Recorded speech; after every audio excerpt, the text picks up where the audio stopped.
Okay, it is 8:30 p.m. Tuesday, November 20th, and welcome to week 3 of Introduction to Criminal Law. And I'm Professor Richard Wright, and I'm going to take the time to go over the assignments for this week. So let's go right into my screen sharing.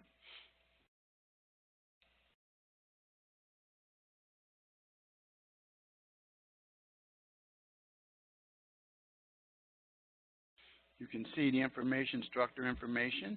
I do want to call to your attention again, a reminder that you must do research for all papers, and that the sole source of your papers cannot be the textbook. And then the next bit of information is on the syllabus, and it's in the rubric. All written assignments should be in APA format. When you say APA format, we're talking about a cover page, citations in the body of the paper, and references at the end. Many of you lose points because you don't have citations in the body, or you don't have citations throughout the paper. The point of the matter is that you will lose points every time. So let's go down. Then make sure you run your papers through Grammarly. We're at week 3. Our live lecture takes place every Tuesday, 8:30 p.m. And the recordings will be here at the bottom. Let's take a look at our week 3 announcement. Crime against persons. Last week, we did crimes against property.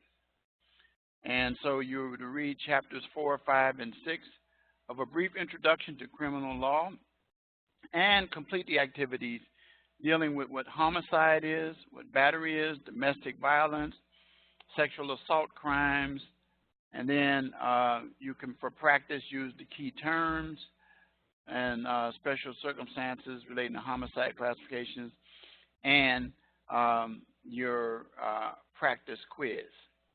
Now, I've already indicated to you that you need to make sure you use those practice quizzes, because this week, one of your assignments will be the quiz. But before we get to that, let's talk about the other assignment. Discussion post. What type of homicide is this? The initial post is due tonight, 11:59 p.m. Central Standard Time. And then your reply post is due Saturday, 11:59 p.m. Central Standard Time. Finally, your written assignment on spousal rape. We're going to go over the rubric for that and the requirements for that as well.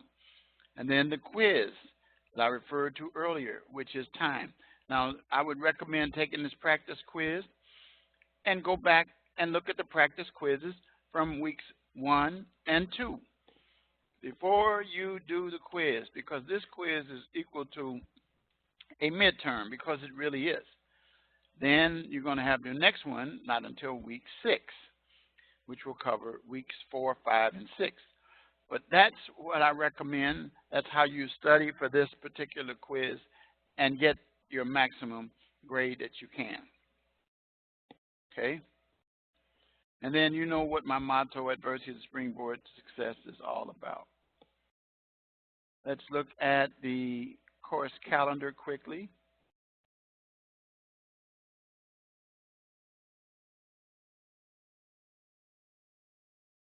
Okay, your course calendar. Here we are right here. Your reading assignment. Same thing that I just went over with you. Your initial post. Then your lecture. Then your reply post due on the 1st, which is Saturday. Oh, I'm sorry, I'm jumping ahead.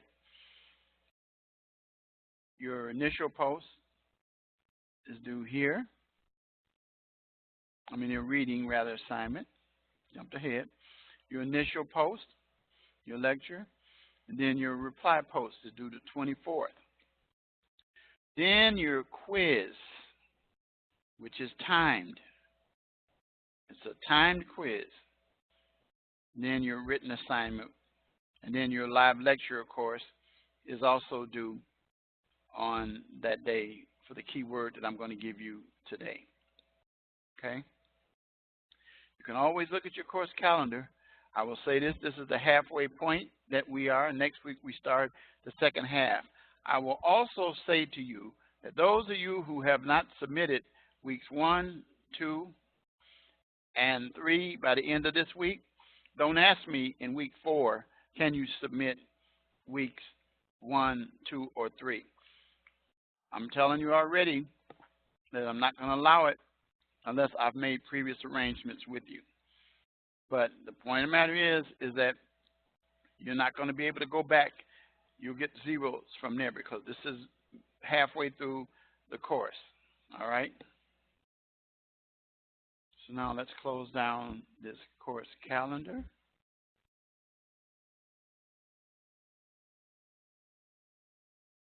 Okay.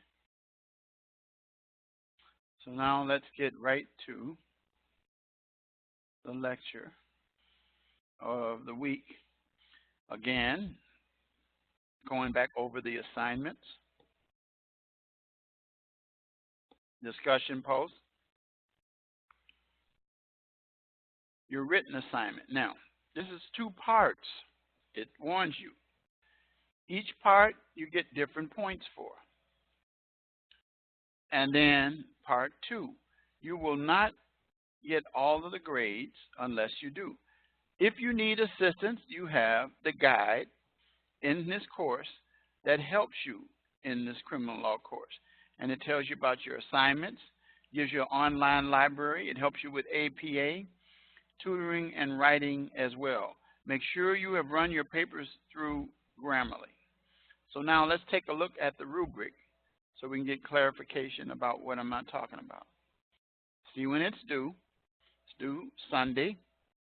And then here is the rubric. So, in order for you to receive on part 1, there are 15 points. Tells you what you have to do. Your part, it should be a 2-page minimum length requirement. If you don't meet that, you're going to lose some points. If you don't satisfy all the requirements, you're going to lose some points. Then you're going to conduct the interview. And then you're going to satisfy all of these points, and it must be 1 page. So the whole thing is 3 pages, but 2 pages is for part 1, 1 page is for part 2.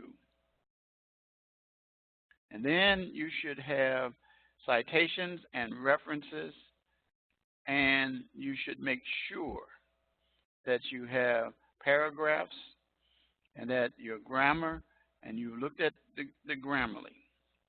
And then I've already talked about citations and references. Otherwise, you'll lose 5 points.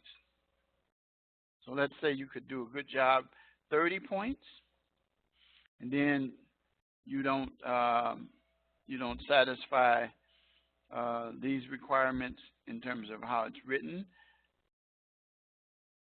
then you could end up with just 30 points. So you could lose 10. So the key thing is make sure you look at the rubric. It is critical.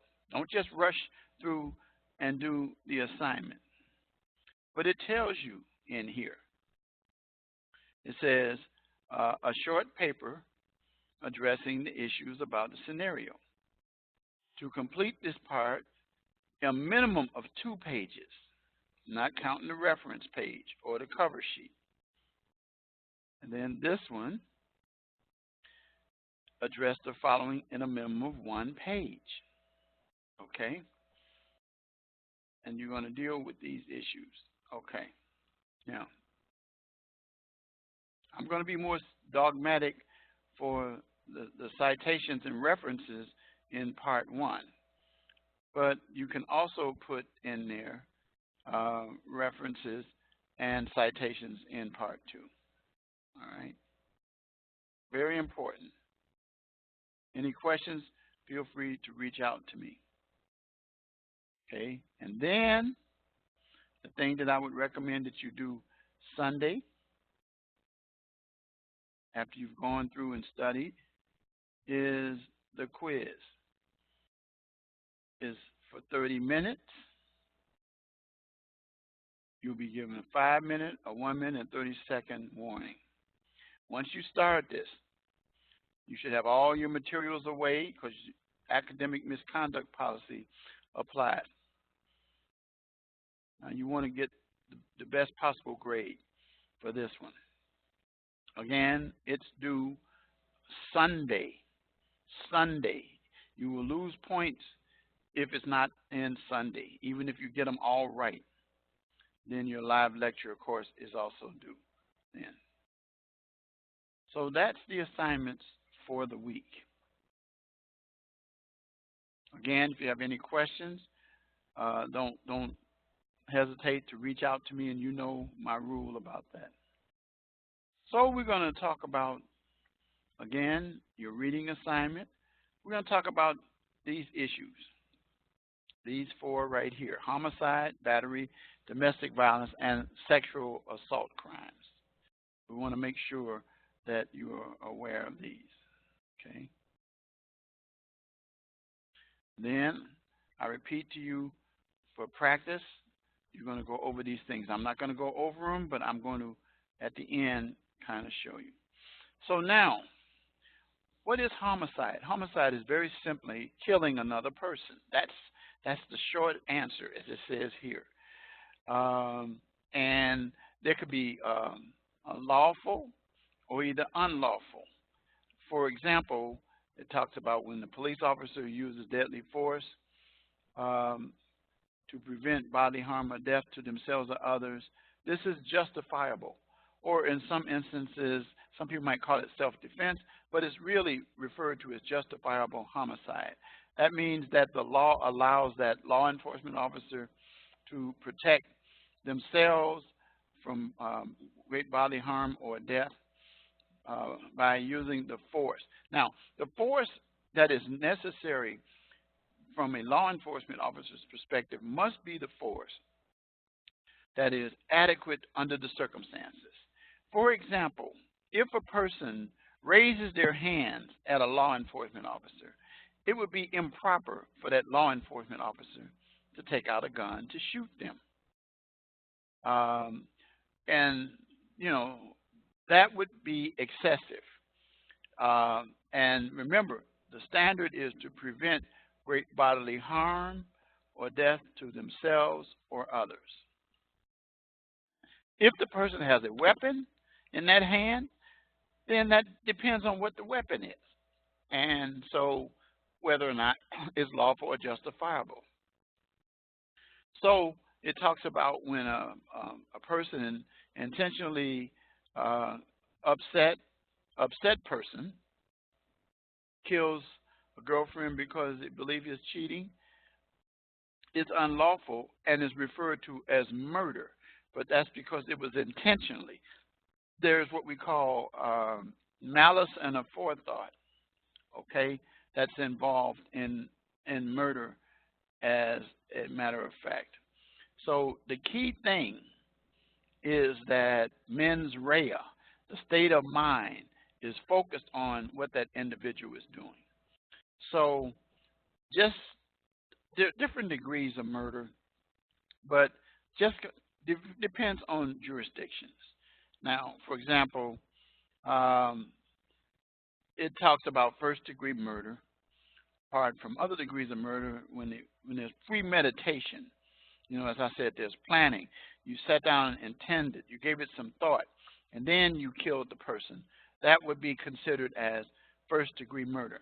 In some jurisdictions, there is no degrees of murder. It's just simply murder if you do that. Okay? Then we come down to second-degree murder. Now, look at the difference in some jurisdictions. The lesser degree of murder addresses instances when premeditation does not exist, and the defendant in this jurisdiction knowingly caused the death of another person. The element of second-degree murder lacks premeditation. So it's kind of close to, we're heading towards manslaughter or voluntary manslaughter, as it's stated here. The key thing is with malice and aforethought, you're talking about murder or first-degree murder in cases, okay? Special circumstances, and, you know, I'm not going to spend a lot of time on these, but there are some factors that create the aggravating situations about first-degree murder, and in the death penalty cases, at the time of sentencing, aggravating factors relate to the death penalty, to the first-degree murder cases. Future dangerousness, the probability that the person would commit future criminal acts of violence or conduct that was outrageous or wanton or vile or inhumane, involve torture, or things of that nature.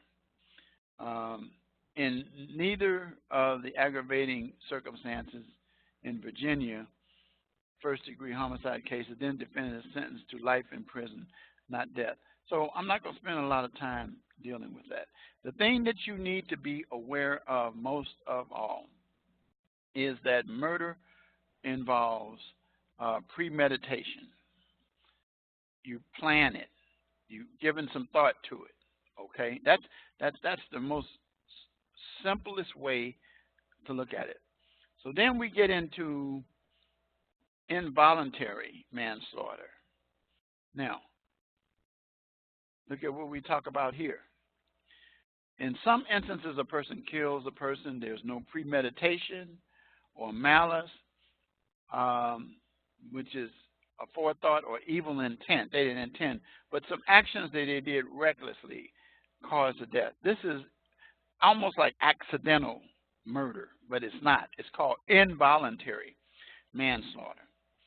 So a person drives too fast and kills somebody.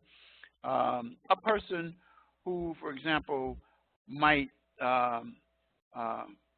kill an individual by accidentally cause them to hit their head on something, and they result in their death, might be guilty of involuntary manslaughter.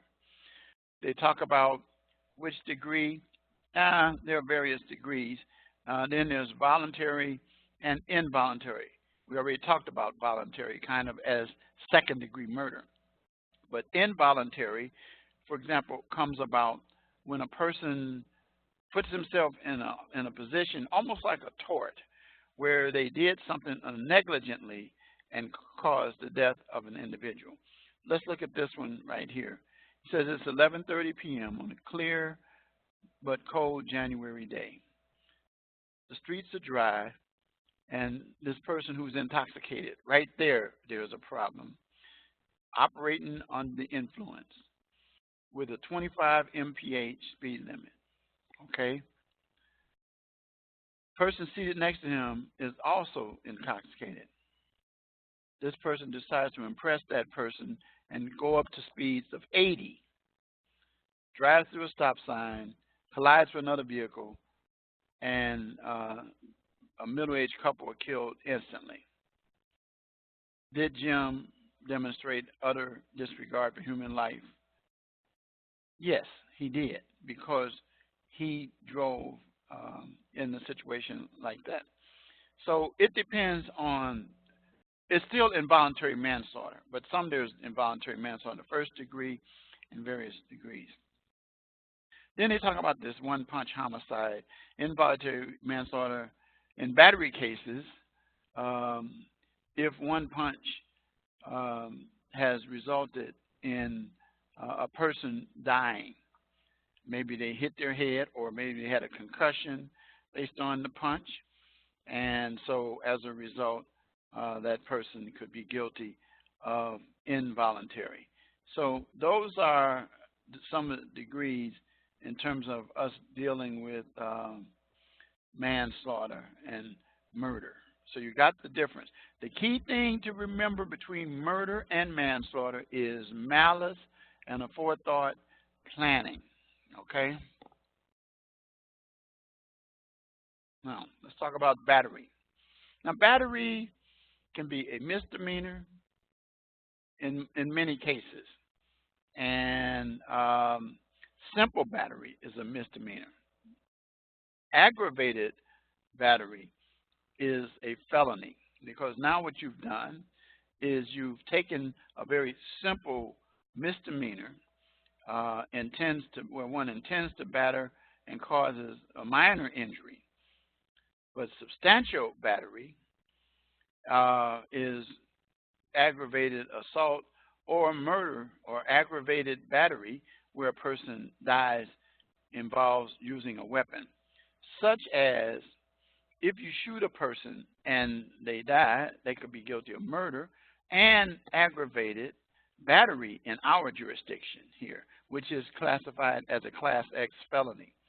What that means is that the person not only committed battery by satisfying an intentional act, injuring another without their consent, that's battery.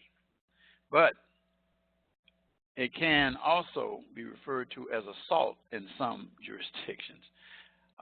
It gets confusing because assault is actually technically at common law is if I raise my hand to hit you and place you in fear of being injured or hit, that's assault. But then if I carry that assault through and make contact with you, then I've committed a battery. Usually assault will precede battery. Sometimes battery in itself, if you catch a person by surprise. But if a person sees it coming, it's going to be assault and battery. Now look at this. Assault creates the reasonable belief that harm is about to occur. No physical contact is required. Okay? Remember, in most cases, unless it's in certain jurisdictions. But overall, now battery, on the other hand, is when there is some contact, and it says someone strikes someone against their will. It involves physical contact. And it's just basically an unwanted touching. Okay? Intentionally causing bodily harm to another is considered simple battery, but depends on what some statutes say differently. You got to remember this. The common law definition of battery and assault can vary based upon what the statute in the jurisdiction calls. For example, it says here in Wisconsin, intentionally causing bodily harm to another is considered simple battery. Bodily harm is a physical pain or injury, illness, or any impairment of physical condition. Evidence of bodily harm is supported by what the victim reports, photograph injuries, and even medical records. Now, intentionally causing great bodily harm or serious bodily harm in some jurisdictions, such as in Louisiana, be aware that in Louisiana, their theory is more on what we call the Napoleonic Code, and it's different from all other jurisdictions. But this is what it says here: serious bodily harm or great bodily harm. And it's defined as bodily injury which includes unconsciousness, extreme pain, and you can see that it involves more than just touching an individual. All right? Then we get to mayhem, which in some jurisdictions you don't see that in our jurisdiction. Is the most serious type of bodily harm. California defines mayhem as every person who unlawfully and maliciously deprives a human being of a member of his body, disfigures him, so cuts off or something like that. In our jurisdiction, that might be aggravated a battery. Okay, but mayhem is defined differently across the United States and use different terms. Okay. And so to tie it all in together, the scenario at the bottom where you're dealing with an 18-year-old girl, Angela, who was at a party with a 21-year-old male. Both were drunk, and they participated in a bizarre ritual and some kind of crazy thing they did. With Angela's consent and participation, Drake slit her wrist and drank her blood. Then, to clearly show their commitment to the band, Angela allowed Drake to chop off her pinky with a meat cleaver. And so it dropped off and so forth. Did Drake commit mayhem against Angela? Probably. Look at this says, unlawfully and maliciously deprives a human being of being a member of his body, or renders that person a cut, put out an eye, and so forth. Remember, the fact that the person couldn't give consent, first of all, number one, they were drunk. But that would be a case where there could probably be mayhem there. The next thing I want to talk about is a very serious offense that takes place across the United States of America, and it's something that I'm familiar with.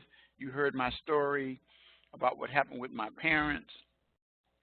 So I consider myself as a victim of domestic violence as a child, having seen violence take place against my mother and my father by someone that they had that lived with them. So domestic relationships can occur where two adults who live together or have a child in common, then that could be a domestic relationship. So it can take a lot of forms. The bottom line is that there's injury to the individual in that relationship. Okay? So it talks about, from a domestic violence perspective, the definition of domestic relationship contains the elements 18 years or older or who live together or have a child in common, one or the other. Okay? So let's say you had a relationship and you had a situation where a person comes and they come to your job, person you had a relationship with, and that person comes to your job and they kill you on your job. And that person is a person that you were engaged to, about to be married to, dated, and they kill you. That is considered as domestic because what triggered it is the relationship of the individuals.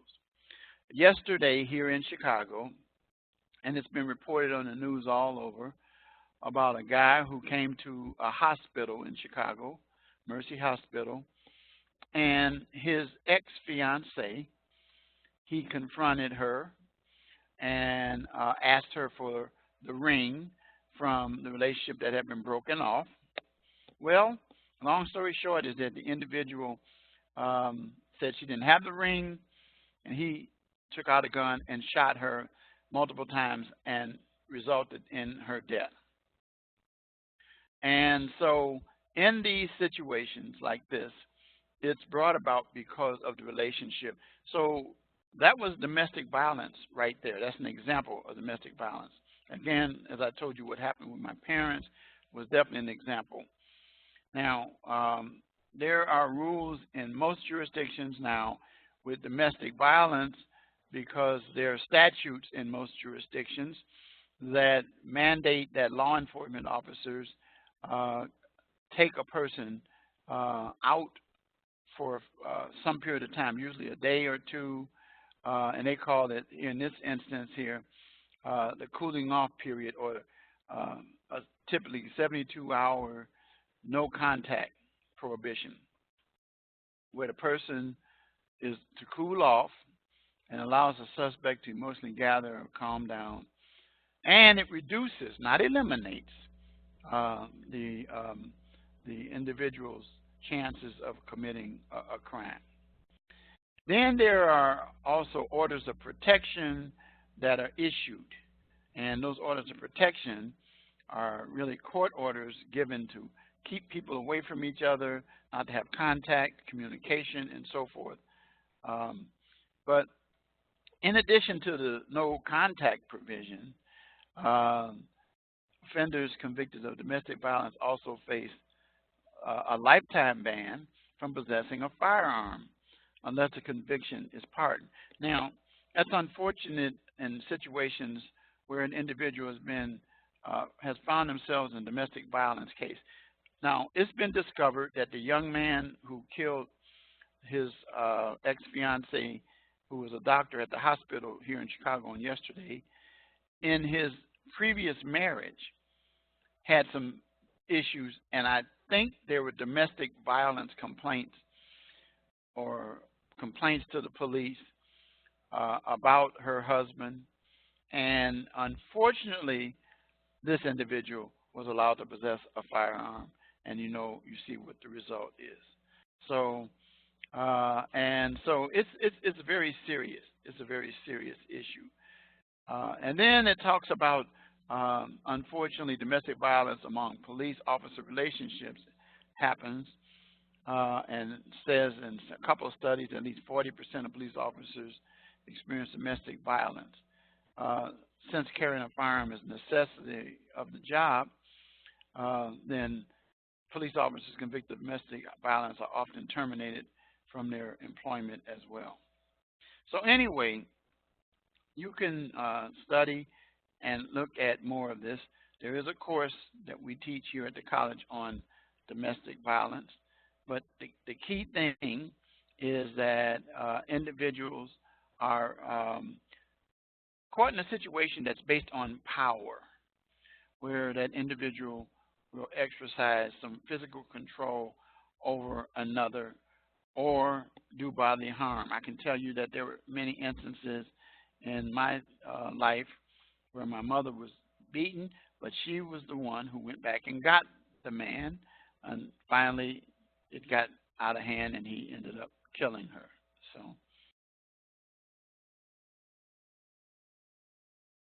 So sexual assault crimes. In this era that we're in now, and the time that we're dealing with the U2 movement, the point of the matter is that we find ourselves in a situation where sexual assault is taking place quite frequently. And so you find people in situations where people are forcing people or getting them drugged, and they're then taking advantage of them. So it's a situation where U2 or Me Too movement is called, and you will find that people have been victims of sexual assault. Now, it doesn't require that you actually have a physical act, but that the person had unlawful intercourse with a male or a female. That was that common law. But it's more appropriately referred to as sexual assault, and is gender neutral, in which the victim may be either sex, and it doesn't require intercourse, but includes unwanted touching in a private part or genital area of that individual.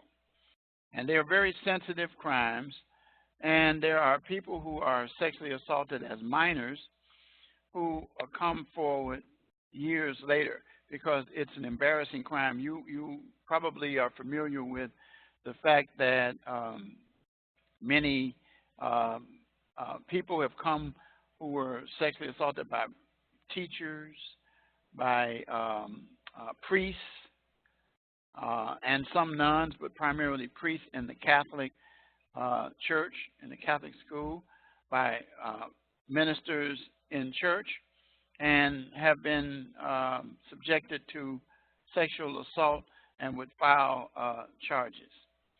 And so sexual assault is a crime that can take place in a number of ways. For example, it talks about first-degree sexual conduct if the victim is under 13 and the defendant is more than 3 years older. And then it talks about using weapons, or maybe coerced the person, or either incapacitated the person, tied them up, drugged them, or something like that. And then sexually penetrated the private areas of an individual, then in that case, with any part of their body, then in that case, first-degree sexual conduct takes place. And then it goes down, and it talks about fondling or touching. Then it goes down to third degree. And so my point to you is this, is that in these crimes, you should be aware what's common is that the individual is placed in a position where they don't have the capacity to give consent, and a person takes advantage of them. There are instances where people go to the doctor or to the dentist, and they're given some medication or some kind of painkiller or something that knocks them out. And then when they come to, they find out they've been sexually assaulted, or sex was taking place on that individual, and there we deal with sexual assault. Statutory rape is very simple. It says that if a person is under the age of 18, and each state has a different standard, and that person, even if they gave consent, then that means that if the person is an adult and commits the act of having sex with that individual, that person could be guilty with or without. Some people try to use the argument that they lied to them. They didn't tell them how old they were. But the statute protects. It is a strict liability crime. It doesn't matter whether you knew. And so a showing of intent is not necessary. All that has to be done is that the age of the individual fits what the statute says, and that the individual committed the sexual act. So a minor can't give consent. Simple as that. Statutory rape prohibits sexual intercourse between juveniles, that is, under the age of 18, varies from state to state. However, though, there is a minimum age of consent between 16 and 18. The age gap exists in some states, which makes it illegal for certain acts of sexual conduct if the actors are a certain number of years apart. For example, they talk about how Alabama does it. It may be legal for two 17-year-olds to engage in consensual sexual contact, but it would be illegal for a 13-year-old and a 17-year-old because of the gap. So many of these types of crimes are not reported. People are hesitant to come because their reputation is involved, and it's an embarrassing act as well. And that's it. So those are the things that we're talking about, acts against persons. I've talked about those. You should note that if you look at the requirements under the law for sentences that individuals receive, you receive more time for crimes against a person as opposed to crimes against property in most instances. And that's it for that. Now, to help you prepare, you can go to the key terms and study. Again, I talked to you about that. And you can use the flashcards and then run Adobe Flash. Allow it if you see that pop up there, and it will give it to you. It says, and it gives you a scenario, and you give the answer. Establish when two adults, at least 18 years old, live together, have lived together, or have a child in common. What is that? It is domestic violence or domestic relationship. Okay? That's what that's called. A course of action that shows actual or deliberate intention to harm, or which, if not intentional, shows an utter indifference to or unconscious disregard for person's safety, is that manslaughter, utter disregard, indifference.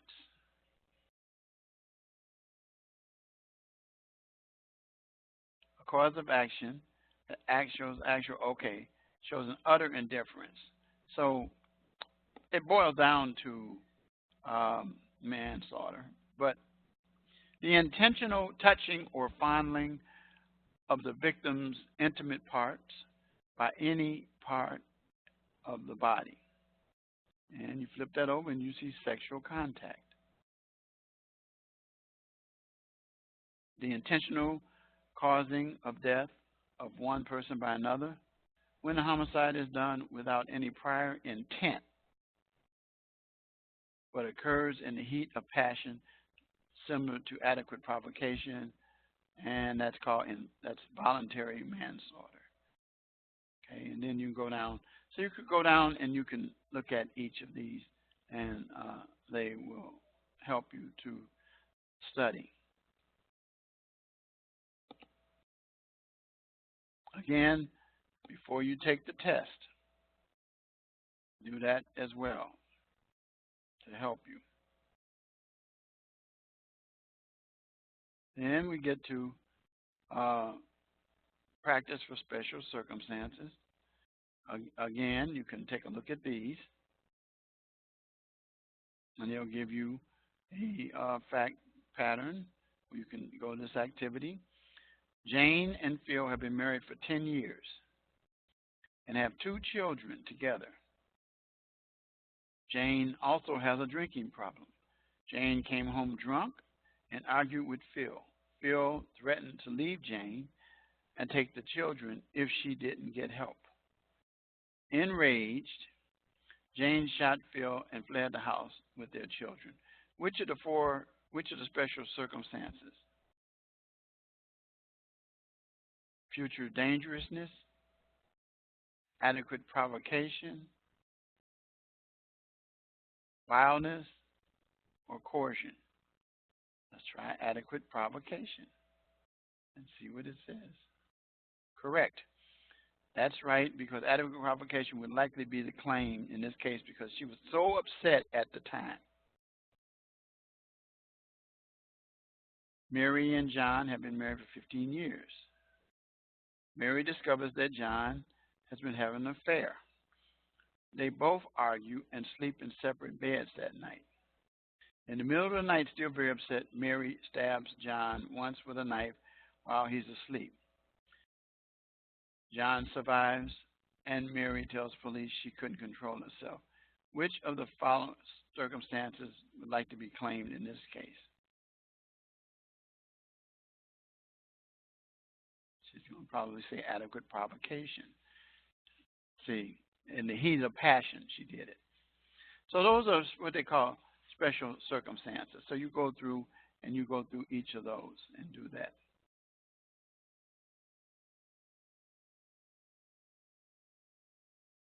Again, the last thing down here,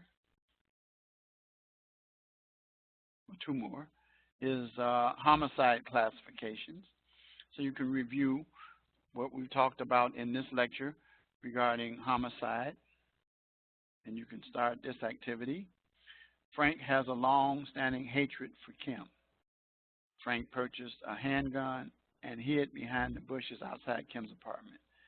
When Kim exited, he shot and killed her. Yep, this is it.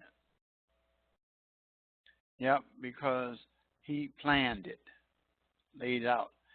John is a gang member who is involved in an ongoing battle for drug sales. John tells other gang members that he's going to kill Jose, a rival gang member. John leaves armed with a handgun and kills Jose at a street corner. Probably first-degree murder. Yep, because he intended purposely. So you see how this works. And the last one I'm going to do is Jackson and two of his friends are hanging out on the top floor of a parking ramp. Jackson, who has a violent history, targets another man, Rick, and tells his friends, "Watch this. I'm going to kill that guy." Jackson punches Rick in the face, picks him up, and throws Rick over the ledge. Rick falls to his death. Is this involuntary manslaughter?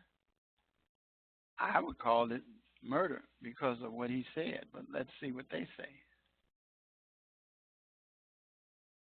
Yep, because the key thing is that he established and told. In other words, he carried out his plan. Mike is drag racing against Matt in a highly populated entertainment district. Mike drives through a red light at a high rate of speed and collides with another, killing. And so, would that be first-degree murder? Probably not. It's either going to be voluntary or involuntary manslaughter. It is manslaughter. So, I call it voluntary. But let's see, some jurisdictions would too. So, involuntary manslaughter is the correct answer because Mike didn't display any premeditation. That's where I was explaining to you before to be careful and watch out for. So you see how this works.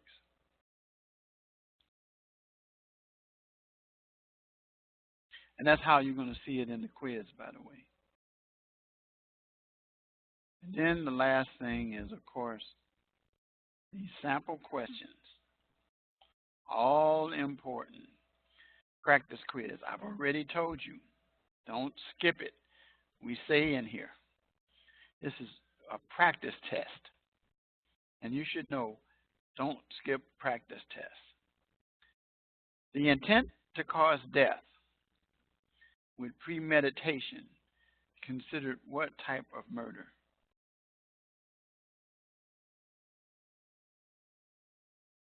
Yep. A father comes home to find his daughter's 17-year-old boyfriend, of whom he doesn't approve, about to have consensual intercourse with his 17-year-old daughter. Outraged, the father kills the boyfriend, likely to claim adequate provocation. That's what the father's going to claim. Yep, because he was just thrown, wasn't even thinking. John, 18 years old, and Jack, 19, decided to drag race on the busy roadway and entertainment district during the illegal act of racing on a highway. John drove through a red light and killed another motorist. The most likely criminal charge that John will face is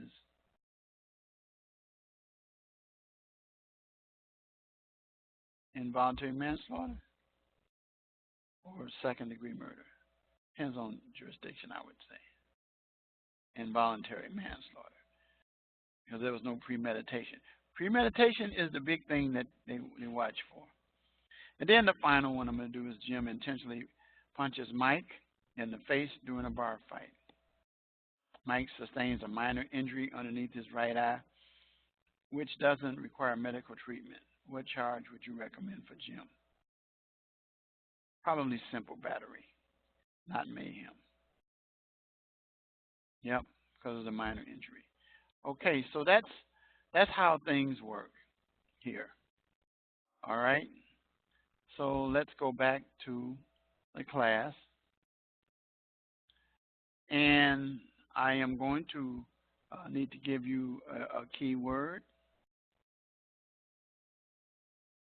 And that keyword is homicide. That's it. Give me that, and you'll get your points. Enjoy your Thanksgiving. Don't eat too much. Don't watch too much football. I will be watching the Bears. I know some of you don't like that. But anyway, the point of the matter is I will be watching them. I don't think I have any Michigan students, but we're playing the Lions. I had some Minnesota students already express displeasure with what happened this past weekend with both not only the Bears but with my Northwestern Wildcats beating University of Minnesota Gophers. So, and then I pointed out to some that even the Wild lost here hockey against the Blackhawks, and they haven't been winning anything. So it was a clean sweep for Illinois over the weekend. So you guys have a good rest of your week, and I'll see you next Tuesday at 8:30 p.m. Good night.